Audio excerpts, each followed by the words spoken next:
This copyrighted telecast may not be reproduced, retransmitted, or used in any form without the authorized written consent of NASCAR Broadcasting. NASCAR would like to thank all of our loyal fans for your continued support, and we hope you enjoyed today's broadcast. He is having way too much fun. Thank you. 3 wide for third place. Well, we got a car in trouble. That's Brian Vickers in the 83 car off turn 2. Caution waves. Brian Vickers was that car that was 3 wide, way up top. Get it going there. Coming out of turn number 2. And Larry, there just wasn't enough room. Turn 2 is so treacherous. It's just as wide as all the rest of the racetrack, but the cars want to lunge against the wall when they come off the banking of turn 2. Let's get 4 tires on us. Watch the 83 on the outside. It looked like, again, Boris said in that 60 car, Boris didn't drive into the left rear quarter panel. His car lunged to the outside. But see the roof flaps deploy? No contact for this 83 car. Green flag stops roughly. Oh, in the wall. Sadler in the wall. And remember, he had the problem back on lap 22. There goes the tire. We will get a caution, though. He has lost the entire surface of his right front tire. Yeah, we saw that earlier, you know, and obviously they've got a right front issue with the car. I don't mean just because of the tire, but something's using up that tire. Care of it, bringing it to us. And already messed it up with a 500, guys.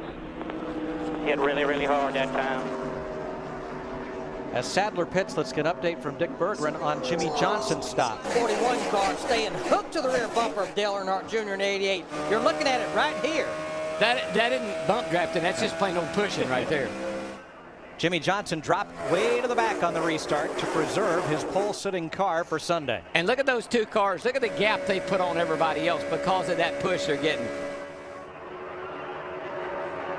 That was work to perfection. That was 2 guys that really had it figured out when they took the green. It's not going to do them a lot of good, except that these cats back here are going to catch them. I was going to say they were really strung out, but now they're starting to pull back together. That's the transfer spot race right there. Look at the run. Vickers in the 83 car. It's getting through the high side of 3 and 4. They'll be coming to the white flag. And you see why, Larry. I mean, the 78 car is dancing around, and Vickers has got a little grip. He goes right by. He can drive that race car now. Hanging on to her. What a comeback for Brian Vickers. He is in the final transfer spot. Remember, Nemechek can fall back on his speed and be in the 500. Nemechek will not push the envelope because he don't want to get up there and pass Kenny Wallace.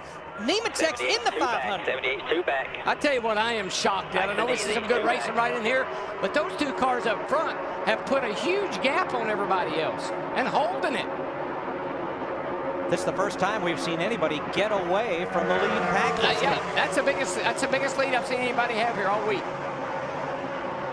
There's Kenny Wallace in the 87 car trying to come to the finish line to get him the Daytona 500. Oh, 3 wide behind the leaders. It sorts out. And the second checkered flag for the Sprint Cup cars in Speed Weeks. Dale Earnhardt Jr. again. Boy, Menard in the 15 got pushed all the way down on the apron. He went down there. He had nowhere to go. He had to try to get by Kenny. I don't know why, but he had to. This is Dale Jr.'s 3rd victory in a Gatorade Duel. He won in 2003, he won in 2004, and went on to win the 500. Thank you, Mike. You really inspired me. Thanks a lot there. My car just started him. Kenny Wallace and Brian Vickers have raced their way into the Daytona 500. And you know, so many interesting stories here. Brian Vickers had to race his way in a year ago. He got wrecked in turn 4. Both Red Bull cars had to go home. But think about Kenny Wallace. We know that he will race in the 500. We know that Joe Nemechek, there they are right there. This is actually a single car operation out of Denver, Colorado that's only 3 years old. They are in the Daytona 500. Now they're going to have 2. I can't believe it. I am so excited. It's unreal. Blow the yellow line. Forced down, and look who's trying to get up here and take the lead. Casey Kane in that 9 car. He's going to slide up in front of Kenseth in the 17. He'll lead him back to the line. That was pretty impressive. I think right now you can make that pass on the bottom. You still got enough grip in the tires. You can hang down there for a little while, but as soon as you make the pass, right back to the top. There goes Kenseth in the 17 to the bottom. He's going to slide in front of Michael Waltrip. He wants to lead back. The circle's a little smaller around the bottom. Doesn't take quite as long to get there. And there he is, Darrell. It took him 14 laps, but Big Daddy's in the house. That 24 car, he's right up there behind Casey Kane in that 9. Just quietly worked his way from the back to the front. He's got Hamlin right behind him. Harvick on the inside. Oh, trouble, Villeneuve. Yeah, I just told the guys, I said 27's in trouble.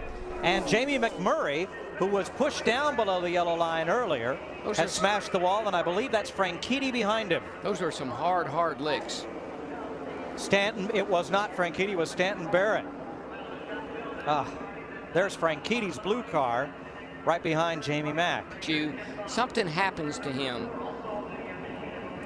Oh, it could. John Andretti, is that something? Shoved up. And then the car, when Andretti went by, it just loosened the car up, and man, up the hill he went. And just nowhere for Stanton Barrett to go. A couple of really hard impacts right there. Yeah, Franchitti took a hard hit into the safer barrier. You see, it's going through the dips, going through the bumps, and the car was getting on the loose side. It just came on around. He overcorrected it. Up the racetrack he goes, and a hard lick. Stanton Barrett, nowhere for McMurray or Franchitti to go. Here they come. Got one smoking off turn to Blaney there. Gotta be Blaney. Apparently he doesn't know it. Caution will wave. Caution's out. As certain we can't say it's the same problem, but remember the Toyotas, they have been flirting with engine problems the entire speed week so far. Well, that's not a battery problem. No, not at all. He's fallen pretty well back. Yeah, I think he used up his stuff and pretty well used up the right side of that car. John Andretti has passed him. Andretti in the 34. Oh, he hits the wall again. He's pretty hard. That's pretty much out of it. We're in the wall, boys. We're in the wall. And I would say the caution will fly. Yep. The caution will fly. So this is going to come down. Right. You're all clear and nobody, only one coming behind you.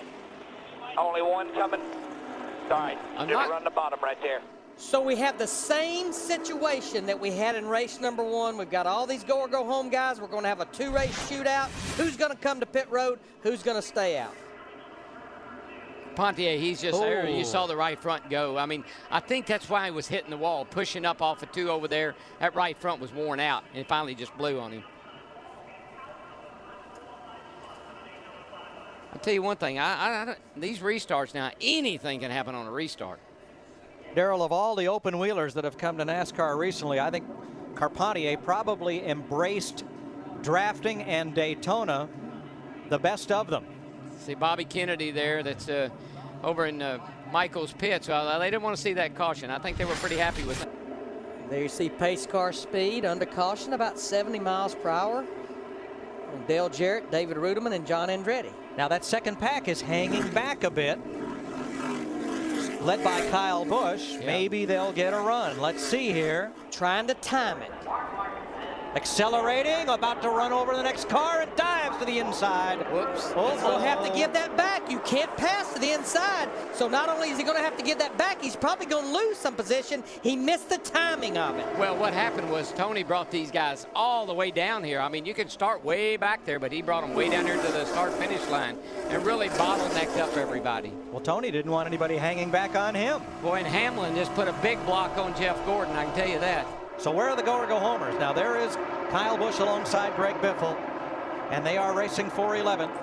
Here comes Hamlin for the lead. Into turn 3, he's got help from Jeff Gordon in that 24 car, as well as Casey Kane in the 9. Well, they're going to hang Tony out to dry here. Tony doesn't have any help on the outside.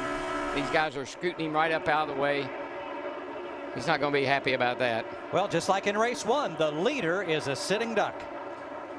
Like the chances of Dale Jarrett right now in that 44 car. White flag, 1 to go. Nobody close to Jarrett. He will race his way into the Daytona 500. Look at Harvick in the 29 helping Stewart on the outside. I think this race isn't over yet. Here comes the 24 on the outside. Chevy, Toyota, Dodge, Toyota. Here comes Stewart up to help the 11. There's John Andretti in the 34 car. Remember, fresh tires. He drives by David Ruderman in the 00. John's trying to get into the Daytona 500. And he might just make it, Larry. He has come from nowhere. Look at that thing go. Right now he's in, but there's still 1 mile to go. I tell you what, if John Andretti gets in, this will be the feel-good story of qualifying for the 500. with you here. Denny Hamlin wins it. Dale Jarrett is in. John Andretti is in. John Andretti almost beat Dale Jarrett. That shows you right there what 4 fresh tires will do for you. David Ruderman will be the last driver to get in on speed, and Boris said we'll head home. Only thing better than 4 fresh tires, 2 good teammates. You got it. You got it.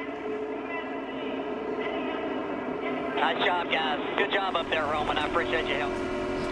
That's Dale Jarrett to his spotter, Roman Pemberton. And Denny Hamlin will go to victory lane. For the first time in a Toyota in Sprint Cup. He made a great move over there. He blocked it. Job, Jeff guys. Gordon off of turn 2. That gave him a Thank shove. you, Tony. He was pushing. If I didn't move on you, he was going to move. No, you did right, man. You did exactly what you needed to do, bud. You guys did a great job. Enjoy it. Thank you, Smoke. Thank you. That's sweet right there. Yep, that was Tony Stewart to Denny Hamlin. No hard feelings. Did And- what you had to do, dude. And Dale Jarrett will get to start his 20th Daytona 500 on Sunday. But I tell you, that's a great story, but I just can't say enough about John Andretti and that 34 team. A team that probably didn't even feel like they were even going to remotely race past Thursday, but he will be in the 50th annual Daytona 500. And Larry, you just got to say that maybe, just maybe, this car is paying off the fruit that they said it would. You got the cars from Denver in, both of them. Those are cars that really had a long shot, and now you got this 34 car in.